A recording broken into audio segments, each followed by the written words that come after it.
The most evil man in the SS was a nickname for the German war criminal Oskar Paul Dirlewanger, who was born on September 26, 1895. Dirlewanger served as an officer in the First World War and received the Order of the Iron Cross. After the war, he remained in various volunteer corps units as a soldier.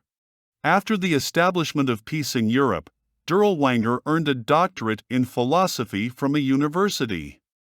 Dirlewanger's criminal tendencies came to light in 1934 when he was accused of committing a crime against a young girl. He served 2 years in prison and, upon release, was soon incarcerated again for a similar offense. While in a concentration camp, he reached out to his former friend from the volunteer corps, Gottlieb Berger, who was working closely with Himmler in the SS at the time. Despite Dirlewanger's history of crimes against young girls and a reputation as an alcoholic, Berger made efforts to help him. Berger secured Dirlewanger's appointment to the Condor Legion in Spain. Dirlewanger was wounded 3 times during his service and returned to Germany in 1939. Upon his return, a commission was convened at Berger's request to determine Dirlewanger's future. Before you continue watching, please subscribe to my channel and like this video. Of course, this is optional, the main thing is to be sincere.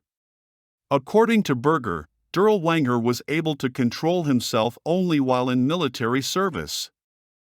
Berger also proposed using military service to rehabilitate criminals, starting with poachers. He believed that these individuals could make good soldiers because they already had experience with weapons and familiarity with wooded areas. As a result, they were planned to be trained as a unit to combat partisans. On April 30, 1940, Oskar Dirlewanger's criminal cases were reviewed by the Stuttgart Land Court and all charges were dismissed. His NSDAP membership card and doctorate in economics were returned to him. On June 22, 1940, Oskar Dirlewanger was transferred to the SS. He was tasked with assembling a special team of convicted individuals for armed poaching. This marked the beginning of the spawning team Oranienburg, which later became the Special SS Battalion Dirlewanger. Initially, Dirlewanger's subordinates guarded concentration camp prisoners and participated in punitive operations against Polish partisans and underground workers. These troops were known for their unprecedented brutality in fighting their opponents, and robbery and extortion were common practices. During the unit's deployment in Poland, Dirlewanger was often criticized for his drunkenness and relationships with Jewish girls, but he was saved from prison again by his old friend Gottlieb Berger. Iron discipline was maintained in the unit, and Dirlewanger sought complete obedience from his subordinates. The disciplinary statute imposed severe punishments, such as 25 lashes with a stick for misdemeanors and execution for open disobedience. Cowardice in battle was also punished severely. In 1942, the battalion was transferred to Mogilev, Belarus, where it engaged in brutal fighting with partisan groups, carried out raids in peaceful settlements, and maintained order in Jewish ghettos.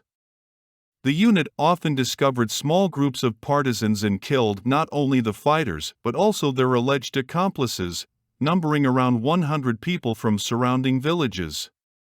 On June 15, 1942, the personnel participated in the burning of the village of Borki. Over time, the unit was supplemented with members from auxiliary police units consisting of Russians, Ukrainians, Lithuanians, and Belarusians. During its time in Belarus, the battalion conducted about 180 punitive operations. On March 22, 1943, members of the unit participated in the burning of the village of Katyn. Rumors that the brutal SS commander had been killed by partisans were false. In battles with the Red Army, the battalion sustained significant casualties, leading to the enlistment of all types of criminals and asocials. However, Dirlewanger attempted to replenish his unit with former Wehrmacht soldiers and demoted SS members. In 1943, SS Obersturmbannführer Oskar Dirlewanger was awarded the German Cross in Gold for his military service. Despite these high awards and positions, moral decay persisted in the unit, and Dirlewanger frequently held drunken parties with accompanying crimes against women. By the summer of 1944, the unit had become a regiment, and Dirlewanger was promoted to the rank of SS Oberführer on August 12.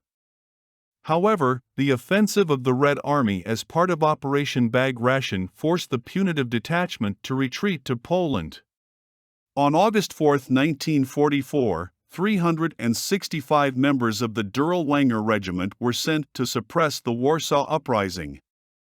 The drunken SS unit brutally dealt with the rebels, but suffered significant losses in the process. In September 1944, Slovakia rebelled and the SS Special Brigade Dirlewanger was sent there. The unit continued to commit atrocities and show moral decay. Political prisoners were gradually drafted into the brigade. On February 14, 1945, the brigade was deployed to the 36th Waffengrenadier Division of the SS. However, Oskar Dirlewanger himself was admitted to the hospital the same month due to a small injury that worsened his health condition. The division could not withstand the attacks of the enemy. On April 29, 1945, the remnants of the division broke out of Berlin and headed to Magdeburg. The decision to disband the unit was made on May 3. Dirlewanger was in Berlin in March 1945, then he went to his father's house in Esslingen to retrieve some belongings. He later fled to Allgäu in Bavaria and hid in a hunting estate where SS servicemen worked.